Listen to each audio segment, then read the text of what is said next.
మనం ఈ వీడియోలో యూరోపియన్స్ లేదా ఐరోపా వారి రాక వరుస క్రమం గురించి క్లారిటీగా తెలుసుకుందాం. అలాగే యూరోపియన్స్ స్థాపించిన కంపెనీల వరుస క్రమం గురించి కూడా తెలుసుకుందాం. కాంపిటీటివ్ ఎగ్జామ్‌లో మనకు ఎక్కువగా ఈ ఐరోపా వారి రాక వరుస క్రమంను, అలాగే కంపెనీల వరుస క్రమంను అడుగుతూ ఉంటాడు. కాబట్టి మనం ఈ ఐరోపియన్స్ రాక వరుస క్రమం గురించి చూద్దాం. ఫస్ట్ వచ్చేసి మనకు పోర్చుగీస్ వారు రావడం జరిగింది. సెకండ్ వచ్చేసి డచ్ వారు రావడం జరిగింది. థర్డ్ వచ్చేసి బ్రిటిష్ వారు రావడం జరిగింది. ఫోర్త్ వచ్చేసి డేన్స్ వారు రావడం జరిగింది. ఫిఫ్త్ వచ్చేసి ఫ్రెంచ్ వారు రావడం జరిగింది.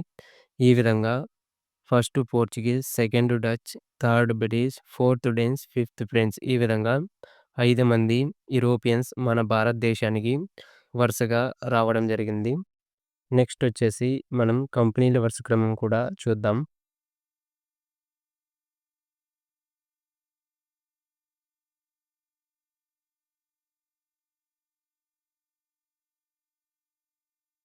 నెక్స్ట్ ఈ కంపెనీల వరుస క్రమం చూసుకున్నట్లయితే ఫస్ట్ వచ్చేసి పోర్చుగీస్ వారు 1498లో కంపెనీ స్థాపించడం జరిగింది.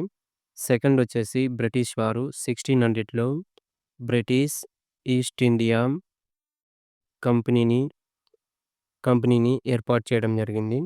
థర్డ్ వచ్చేసి డచ్ వారు 1602లో డచ్ ఈస్ట్ ఇండియా కంపెనీని ఏర్పాటు చేయడం జరిగింది.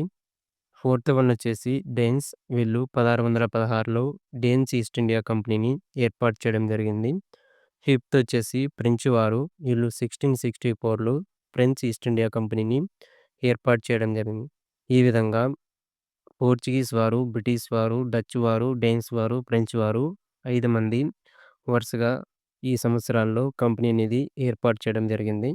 ఇక్కడ బ్రిటిష్ చూసుకున్నట్లయితే వరుసగా వచ్చిన క్రమంలో అక్కడ మూడో స్థానంలో ఉన్నది. కానీ ఇక్కడ కంపెనీ స్థాపించడంలో మనకు రెండో స్థానంలో ఉన్నది. ఇది గమనించాలి. నెక్స్ట్ వీడియోలో మనం ఈ ఐరోపా వారి ఫస్ట్ స్థావరం ఎక్కడ స్థాపించారు, అలాగే వీళ్ళు హెడ్ క్వార్టర్స్ అనేది ఎక్కడ ఫస్ట్ స్థాపించారనేది తెలుసుకుందాం. ఇలాంటి మరిన్ని వీడియోస్ కోసం మన ఛానల్‌ని సబ్స్క్రైబ్ చేసుకోండి. Thank you.